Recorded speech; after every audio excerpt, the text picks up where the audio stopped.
दोस्तों, आप सड़क पर चल रहे हैं, बगल में महिंद्रा थार गुजर जाती है। आप पलट कर ऐसे देखते हैं मानो वो कह रही हो, कौन है जिसने मुड़कर थार को नहीं देखा। क्योंकि आज की तारीख में थार गाड़ी की पू है जिसको हर कोई पाना चाहता है, मगर हासिल करना हर किसी के बस की बात नहीं होती। मगर क्या आप जानते हैं कि कार लवर्स के दिलों से खेलने ये गाड़ी भारत में बिल्कुल ना होती अगर दूसरा विश्व युद्ध ना हुआ होता। जी हाँ, इस गाड़ी की कहानी और सफर भी एकदम बेहतरीन है। तो आज हम जानेंगे थार के बारे में कि कैसे 4 टायर वाली ये जीप आज हर भारतीय से लेकर इंटरनेशनल लोगों की पसंद बन चुकी है। तो शुरू करते हैं थार के 70 साल के अनोखे सफर से। द्वितीय विश्व युद्ध और हालात की मांग। दोस्तों, ये बात बिल्कुल सच है कि थार भारत को सेकेंड वर्ल्ड वॉर के दौरान ही मिली। ये बात है उस समय की जब पूरी दुनिया के देश एक दूसरे का नामो निशान मिटाने पर तुले हुए थे। अब जब युद्ध अपनी चरम सीमा पर था तो हर जगह हथियारों और सैनिकों को भेजा जाने लगा।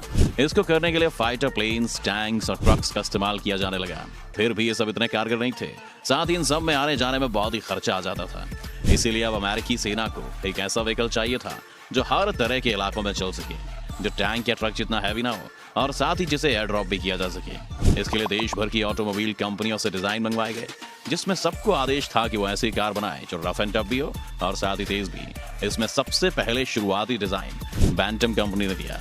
मगर इस कंपनी का देखा जाए तो ये इतनी बड़ी संख्या में कार का निर्माण करने के लिए सक्षम नहीं थी। इसलिए अभी भी अमेरिका को कोई ऐसा सप्लायर चाहिए था जिसके पास बड़ी संख्या में कार बनाने की क्षमता हो। फिर इसके बाद विली और फोर्ड कंपनी सामने आई और उन्होंने भी अपनी डिजाइन पेश की और उस पर मोहर लग गई। इस तरह से जीप वजूद में आई, जो कि अब एक रफ एंड टफ गाड़ी थी जो पहाड़ों पर भी चल सकती थी, साथ इतनी तेज और ड्यूरेबल थी कि छोटे मोटे धमाके और हमलों को झेल सकती थी। ऐसा होते ही विली ने 1940 में जीप ट्रेडमार्क रजिस्टर करवाया और जीप को अपने नाम कर लिया। आपको बता दें कि वर्ल्ड वॉर में ये गाड़ी इतनी कारगर साबित हुई कि युद्ध के दौरान करीब 6 लाख कारें बनाई गईं और धीरे धीरे ये फौजियों के रुतबे की पहचान बन गई। विली की जीप भारत लाए महिंद्रा। अब जब 1944 में विश्व युद्ध खत्म हो गया तो जैसा कि अमेरिका की आदत है, मतलब पूरा होने के बाद वो किसी को पहचानता नहीं है। इसलिए अब जब युद्ध नहीं था तो डिमांड भी नहीं थी। डिमांड नहीं थी तो अमेरिकी सेना ने जीप खरीदना कम कर दिया। मगर विली भाई साहब को अपनी कंपनी चलानी थी, इसलिए इस समय उन्होंने बची हुई गाड़ियां आम लोगों को बेचना शुरू कर दिया। अब जिस मॉडल की बात हम कर रहे हैं उस मॉडल का नाम CJ2A था। मगर जितनी ये गाड़ी वर्ल्ड वॉर 2 में फेमस हुई थी उतनी आम लोगों के बीच इसका जादू नहीं चला और इसकी बिक्री बिल्कुल भी अच्छी नहीं हो रही थी। अब जब विली भाई साहब की कंपनी बिल्कुल बंद होने वाली थी तो ऐसे में पिक्चर में आए भारत के 2 बिजनेस टाइकून JC महिंद्रा और KC महिंद्रा, जो कि उन दिनों अमेरिका पहुंचे। उन्होंने जब इस जीप को देखा तो उन्हें लगा कि इसको तो भारत में होना चाहिए। उन्होंने इसके लिए सौदा भी कर लिया था। मगर फिर लोगों ने बहुत समझाया कि इस बेकार गाड़ी के सौदे में महिंद्रा कंपनी बर्बाद हो जाएगी। जो गाड़ी अमेरिका में फ्लॉप हो गई वो भारत में कैसे चलेगी।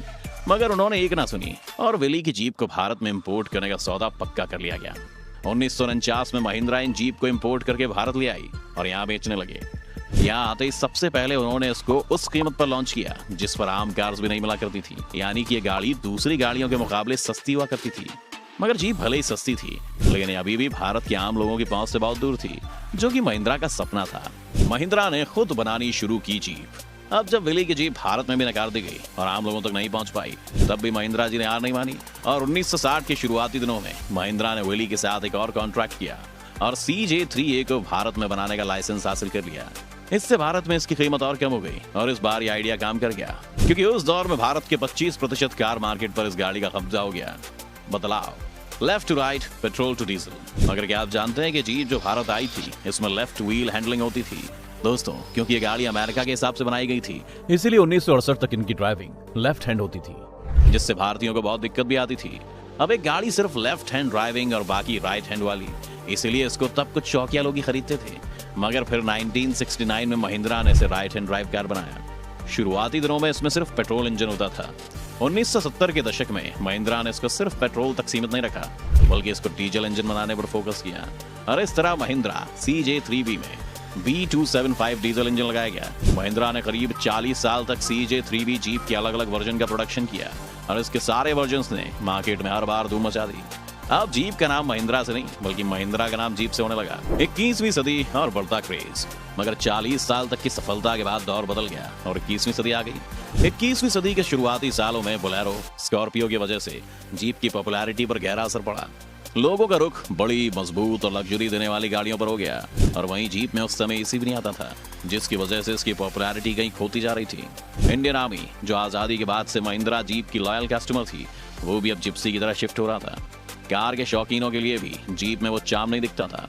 ऐसे में एक ऑफ रोड कार के लिए महिंद्रा को पॉजिटिव डायरेक्शन की जरूरत थी। महिंद्रा ने लॉन्च की खिचड़ी कार यानी थार।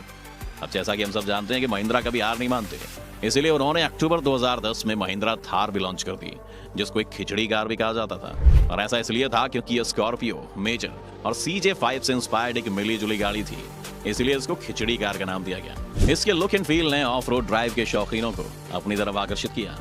हालांकि अभी भी ये रोजाना के इस्तेमाल और सेफ्टी इश्यू की वजह से बिक्री में पीछे थे। 2015 में महिंद्रा ने इसे अपडेट करके रीलॉन्च किया। इससे थार ज्यादा आकर्षक बन गई और फिर हल्का हल्का लोगों में क्रेज आने लगा। मगर तभी स्टोरी में एक और ट्विस्ट आया।